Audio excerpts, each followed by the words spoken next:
pertanggungjawaban moral saya dengan anak, pertanggungjawaban moral saya dengan sekolah, Ya. pertanggungjawaban moral saya dengan otomatis orang tua saya dalam arti eyangnya. Ya. Nah, itu nanti bagaimana?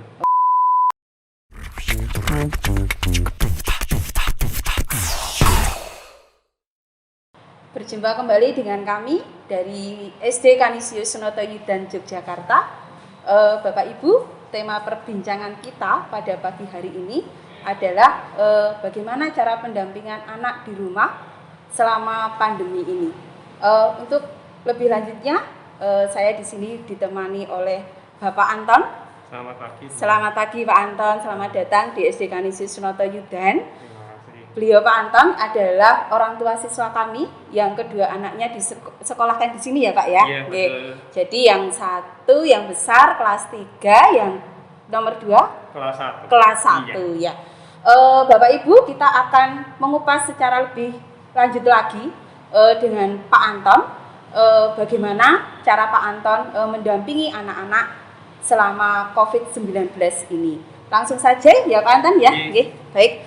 Untuk pertanyaan pertama Pak Anton, kabar anak-anak sehat nggih? Kabar anak-anak baik, sehat, tapi ya sudah mulai bosan. Oh, sudah mulai Iya. bosan ya. Dan kami juga paham nggih, mungkin kalau anak-anak memang sehari 2 hari mungkin nggak apa-apa, tapi ini sudah terlalu lama nggih Pak Anton. Iya. Sudah hampir 1 tahun nggih. tahun, Ya, iya. baik. Puji Tuhan kalau memang sudah kalau keadaannya sehat. Kemudian yang saya tanyakan, bagaimana cara Pak Anton dan istri dalam mendampingi anak-anak belajar di rumah? Kalau kami berdua, karena saya juga bekerjanya secara shift. Iya. Jadi kadang masuk pagi, kadang masuk siang. Kemudian istri kebetulan juga mengajar. Ya. Nah, itu kami berdua tetap menekankan bahwa anak harus mengerjakan soal mandiri.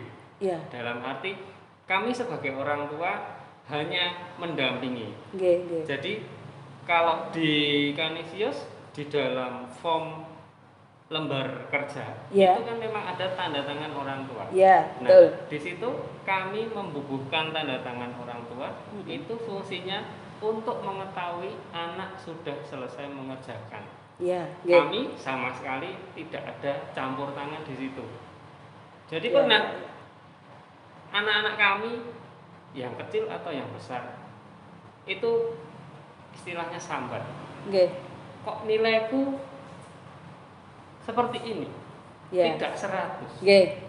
Kemudian yang saya jawab ke mereka adalah, Kak, Dek, ayah sama ibu itu yang penting kalian mengerjakan dengan kemampuan kalian sendiri. Ya. Ayah dan ibu hanya mengetahui. Karena nanti ketika kalian masuk, kalau ayah dan ibu ada campur tangan pekerjaan kalian di situ, nanti kalian tidak tahu apa. Ya, betul. Tapi paling tidak tetap mendampingi ya Pak ya. Kalau Ketika mendampingi pasti, Bu. ya, ketika Ya. anak misalnya ada soal yang sulit atau misalnya mengalami kesulitan dalam hal apa gitu, tetapi orang tua tetap mendampingi nggih. Iya. Artinya tidak dilepaskan. Ya sudah, terserah, silakan kamu kerjakan sendiri. Ini kan ada bukunya gitu. Boleh. Oh, Jadi iya. anak mengerjakan.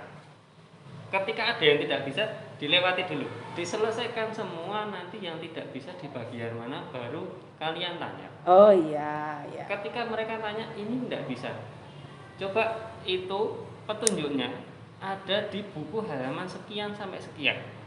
Kalian cari yang sesuai dengan soal itu ada di halaman berapa. Iya. Ketika dicari kemudian jawaban, kan istilahnya anak punya bahasa sendiri. Ya. Buku ada bahasa Ya. sendiri, orang tua ada bahasa sendiri. Ya. Nah, ketika bahasa mereka yang mau disampaikan lewat tulisan itu beda dengan bahasa buku. Ya. Nah, baru nanti kita membantu. Bahasanya sederhana, jawabannya ini.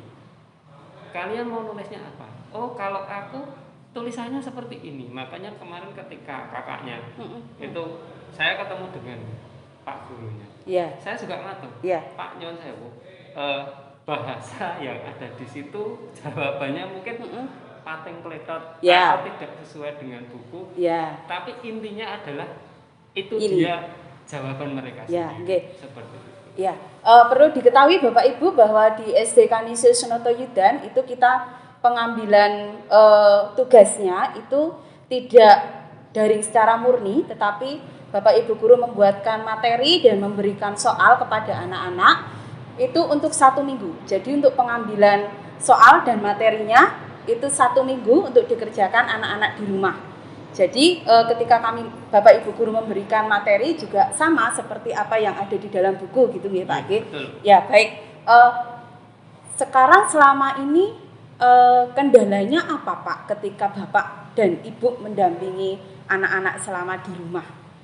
Jadi mungkin kendalanya adalah ketika saya harus masuk pagi, ya, kemudian istri juga harus mengajar. Ya. Jadi dua-duanya masuk kan, ya. Ya, dua-duanya masuk. Nah, ketika kita baru masuk pagi, kemudian baru ada di rumah sore, Ya.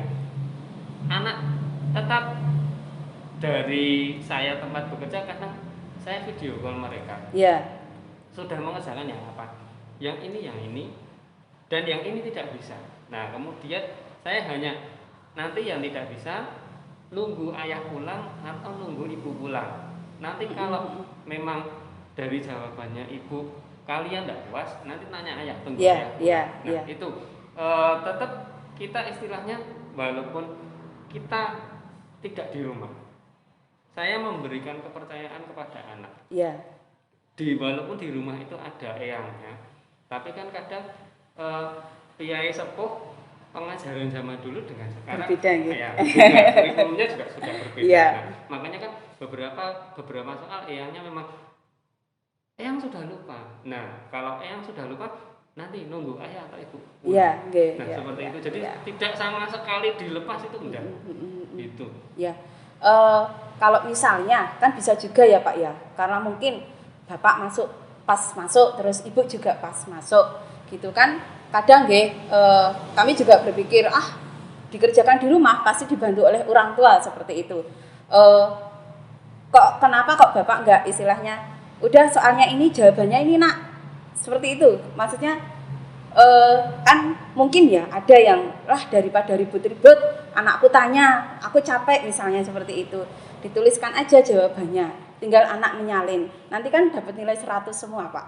Nah, seperti itu. Jadi kadang kebanyakan yang ada di pikiran saya, istilahnya saya sebagai orang awam dan orang tua, kemudian pikiran istri saya yang otomatis dia juga pendidik, itu sekarang secara globalnya pasti sama. Anak di rumah mengerjakan, orang tua melihat soal langsung disalinkan, jawabannya ini, silahkan kamu. Ya, bisa seperti itu. Karena orang tua juga pasti punya kesibukan sendiri kerjaan. Tapi kalau saya seperti itu, mohon maaf Bu. Pertanggungjawaban moral saya dengan anak, pertanggungjawaban moral saya dengan sekolah, pertanggungjawaban moral saya dengan otomatis orang tua saya dalam arti eyangnya. Nah, itu nanti bagaimana? Oh, berarti Bapak bisa disimpulkan bahwa yang disampaikan oleh Pak Anton tadi, Pak Anton lebih ke karakter anaknya ya daripada istilahnya mengejar nilai. Bisa saja dapat nilai 100, caranya begini, terserah. Tetapi kalau yang tadi Pak Anton sampaikan, Pak Anton dan istri juga lebih menekankan bahwa karakter ke anak, Karena pesan almarhum Bapak adalah luwih becik kowe entuk biji 5, tapi kuwi garamanmu dhewe. Daripada kowe entuk biji 10 apa entuk biji A, tapi kowe nyonto saka buku, kowe ujian ngepek ataupun kowe digarapke karo bapakmu. Seperti itu. Yang sampai sekarang saya ingat adalah pesan almarhum. Nggih Pak. Kalau tadi kan ada beberapa kendala kemudian untuk cara mengatasinya bagaimana Pak? Mengatasinya tetap anak kita biarkan mengerjakan sendiri. Baru nanti sore kita ulang. Ulang dalam arti ayo ditata bukunya, dikoreksi bareng-bareng. Ya. Jawabanmu nomor 1 ini, nomor 2 ini, nomor 3 ini. Nah sekarang apakah jawaban itu sudah sesuai dengan pertanyaan yang ada? Ya. Nah kalau belum, kalian bingungnya di mana? Seperti umumnya pembagian kemudian soal cerita. Ya. Kadang kan anak hanya ditulis caranya, kemudian jawabannya. Ya. Tidak ada jadi Ya. titik-titik adalah sekian. Nah, Ya, kalimat matematika kalimat gitu matematikanya. ya. Kadang kita istilahnya menyempurnakannya di situ. Mm-mm. Gini loh Kak, gini loh Dek. Mm-mm. Kalau jawaban soal cerita itu harus ada ketemunya, bukan hanya jawaban tapi jadi titik-titik adalah. Itu kamu perlu tambah. Ya, Nah, berarti kalau misalnya Bapak dan Ibu sudah sampai rumah begitu, ada diskusi kecil nggih antara kakak, adik, ayah dan ibu begitu nggih Iya, Pak nggih. iya. Untuk harapan Pak Anton sendiri kepada orang tua yang mungkin sama nggih Pak ya, karena kan juga mengalami kondisi seperti ini, itu semua sama. Untuk harapannya Pak Anton sendiri kepada orang tua yang lain apa Pak? Kalau harapan saya pribadi adalah berikan kepercayaan dan tanggung jawab pada anak tanpa kita melepasnya. Iya. Dalam arti anak tetap didampingi tapi jangan diberikan jawaban. Iya. Biar mereka mengerjakan secara pribadi. Iya. Itu pertanggungjawaban moral kita. Ya, jadi lebih karakternya ya mereka mandiri, tanggung jawab, jujur seperti itu ya Pak. Betul. Nanti untuk istilahnya mengantisipasi nanti kalau misalnya benar-benar sudah tatap muka, nanti kalau anak-anak tidak tahu apa-apa malah nanti jadi apa ya, orang tua juga bingung, dari sekolah juga bingung. Kemudian apa pesan dan kesan Bapak selama menyekolahkan anak di sini, dan mungkin pesan untuk orang tua yang berada di luar yang anaknya masih TK, kemudian mereka ingin mencari sekolah dasar khususnya. Kalau kesan saya selama menyekolahkan anak saya di sini, apalagi sudah 2 ya. Itu adalah sekolah kooperatif dengan orang tua. Kemudian istilahnya waktu itu memang saya dapat diskon ya Bu. Diskon. Jadi untuk Bapak Ibu semuanya yang mau memasukkan putra putrinya di SD Kanisius Notoyudan, mumpung ini masih istilahnya gelombang ke-0, monggo silakan karena ada diskon khusus bagi 10 ya Bu. Nah, 10 siswa 10 pendaftar pertama, 10 pendaftar kedua gitu. Nanti pasti ada diskon. Kemudian kalau masalah biaya bersaing, dan saya merasakan lebih murah daripada sekolah yang lain. Nggih, di sekolah swasta yang lain nggih Pak nggih. Kualitasnya tidak diragukan. Nggih. Kemudian untuk membangun semangat dari orang tua Pak. Mungkin ada yang sudah jenuh dengan keadaan seperti ini, anaknya juga sudah jenuh. Mungkin Pak Anton mau menyampaikan sesuatu supaya mereka tetap semangat. Monggo. Untuk Bapak Ibu semuanya, kita bekerja untuk memenuhi kebutuhan keluarga. Tapi yang tidak perlu dilupakan adalah kita punya tanggung jawab yang dititipkan Tuhan kepada kita, yaitu anak. Jadi janganlah kita memforsir badan kita untuk hanya bekerja tanpa melupakan kewajiban kita untuk mendampingi anak. Karena ketika nanti si anak melakukan sesuatu yang itu di luar apa yang sudah istilahnya kita kawal, nanti pasti akan kembali ke orang tua. Wah, kok aku mbiyen hanya sibuk bekerja. Jadi kecewa nggih Pak. Jadi yang namanya getun itu pasti tiba bunuh. Brutu itu adanya di belakang. Ya, nggih. Nggih, terima kasih Pak Anton untuk waktunya. Bapak Ibu, demikian tadi perbincangan dari kami tentang bagaimana pendampingan orang tua selama pandemi ini di rumah. Nantikan perbincangan kami selanjutnya. Kami akan berbincang-bincang kembali dengan banyak narasumber. Sampai jumpa dan tunggu channel kami berikutnya. Terima kasih.